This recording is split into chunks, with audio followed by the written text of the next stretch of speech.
Hello mga palangga. Good afternoon. Ngayon lang ako nag-vlog kasi supposedly today is my day off. But then, yesterday, nasa OJT ako at yung classmate ko, we had an interesting conversation at na-mention niya sa akin na nag-book siya ng placement sa mortuary.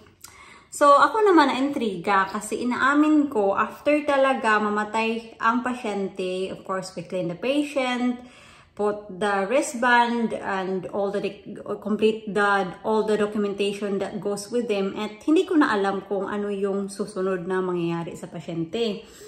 So sabi ko, pwede ba akong sumama sa iyo? So kinontak niya yung guy and luckily nag-oo naman siya, and yeah, which is today, and it's really interesting mga palangga. Para siyang guided tour in a way kasi hindi kami nakakita ng body. Ina-explain lang niya kung ano yung mangyayari, kung ano yung i-expect dito, mga ganun-ganyan. Meron naman talaga silang body, almost full nga yung fridge nila, but we're not allowed for, what do you call this, privacy purposes. Oh, nandito si postman. Tingnan natin kung ano yung letter na dinala niya. So, ayun, very interesting. That's not for me. Oh, I got a letter, mga loves. Dalawa, actually. I don't like this. I don't like this at all. Diyan muna kayo, ha? I-open natin. Ano pa naman? Official na official talaga kasi HMRC. Pag ganun na, kabahan ka na. Ano yung sinasabi niya dito?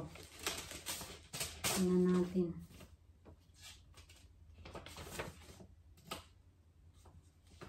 Anyway, balik tayo sa kinikwento ko kanina. So, it's very interesting ba? Kasi hindi ko talaga in-expect na ganun. Ang dami pala talaga nilang ginagawa after ma-receive nila yung katawan.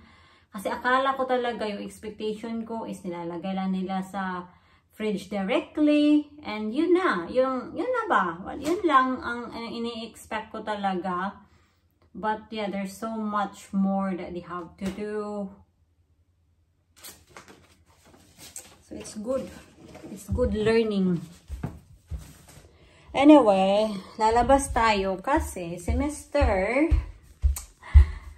na-receive na niya yung aming vinyl. Ayan, ipapakita ko din sa inyo yung bench na ginawa ni Mr. Kasi last update ko about sa bench is ano siya. Nag-planer pa si Mr. doon.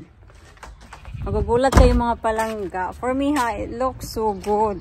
I'm probably being biased, but let me know kung bias ba ako. But yeah, impressive yung ginawa ni Mr. So ito siya mga palangga, oh, di ba?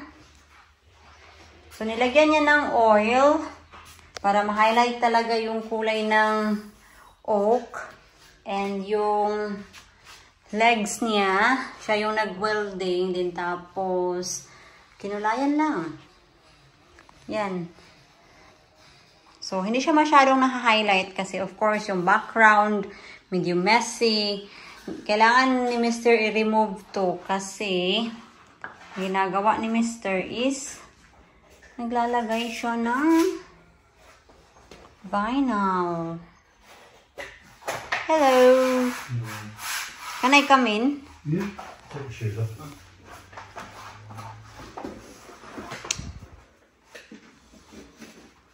So hello. Yeah, I think we made the best choice, son, for having this color.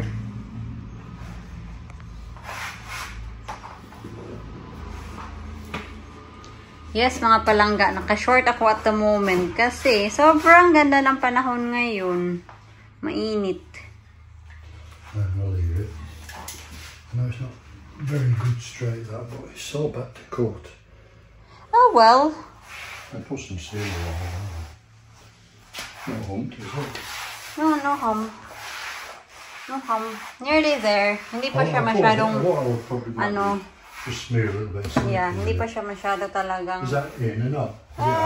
It's out, this one right here. Bibigyan ko na lang kayo ng another update pag tapos na ito lahat. So, ito siya mga loves. Another update. Akala ko tomorrow pa. But then, it's almost there. Hindi namin nilagyan ng glue. And, nandito na din yung bench. Pinalik na ni Mr. yung bench. O, diba? Shiny na shiny yung bench.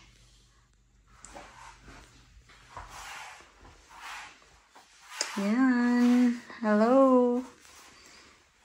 Am I allowed to? Yeah. We have a long piece, so wide left. So, whether you put a piece outside there, you can overlay on this if you wanted to, you know. I think it's really good. It's really good.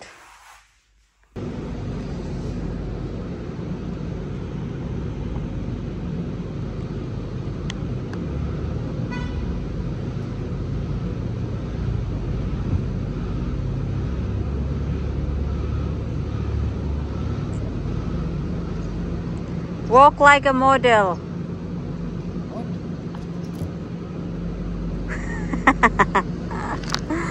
Hi. Hello.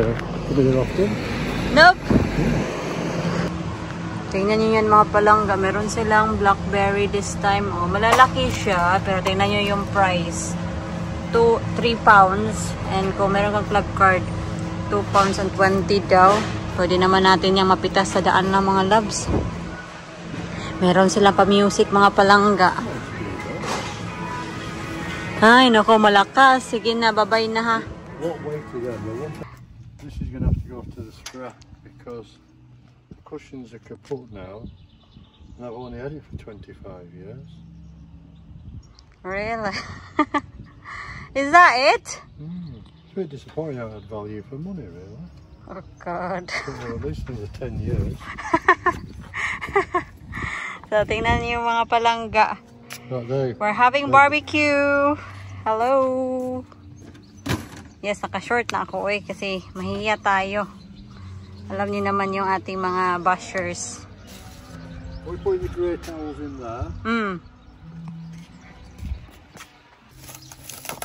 Mag-i-start na tayo mga loves. We'll start with the pork belly.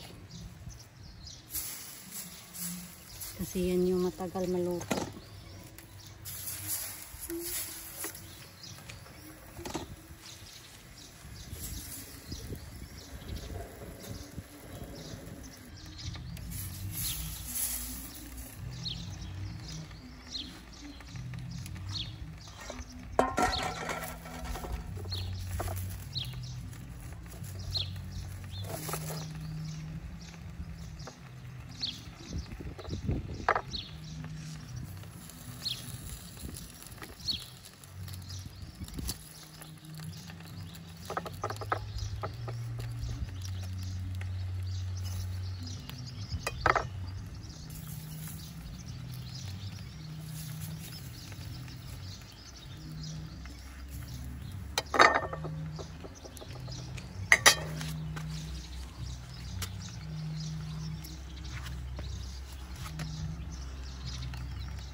naman, oh.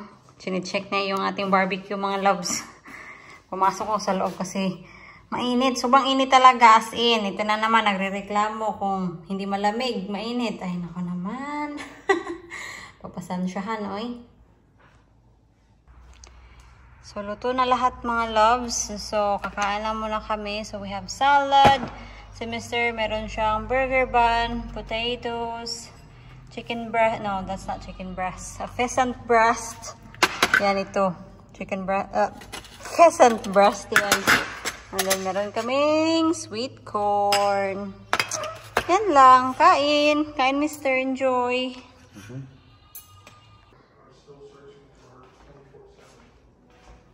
Naghihintay ako, mga palangga, kung makakita ba tayo ng Northern Lights kasi there are a lot of sightseeing talaga na nakikita yung Northern Lights.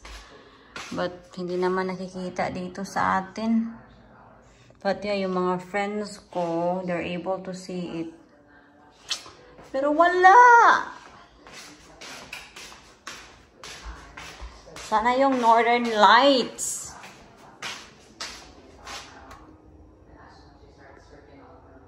So, talaga makita yung Northern Lights in person. Kasi, it's just amazing. And, sabi ko kasi kay Mr. na gusto kong pumunta sa sa Norway para makakita ako ng Northern Lights. At na-intriga lang ako ba kasi ang daming sightseeing for the last week talaga. Pero, wala talaga ako nakikita, mga loves. Hindi tayo siniswerte. At medyo cloudy din kasi, oh.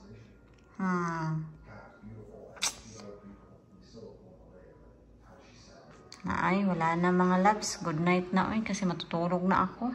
Kasi meron pa akong OJT tomorrow. Nakumbinsi ko si Mr. mga palangga. Magtingin muna kami. Sabi ko, di ba matutulog na ako. Pero sabi ko kay Mr. lalabas tayo. Maghanap tayo ng Northern Lights. Maraming mga wakwak, mga palangga ba? Do you think it's too cloudy?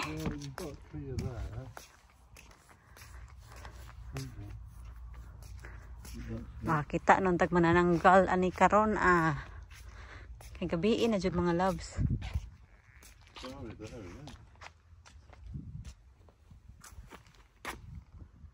But-buton man ni sila, oy.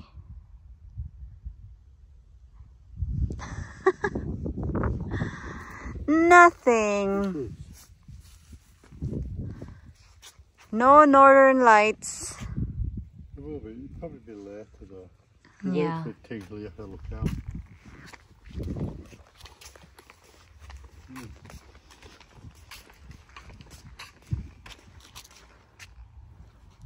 Walahan, oy. Nothing. Nothing. Didn't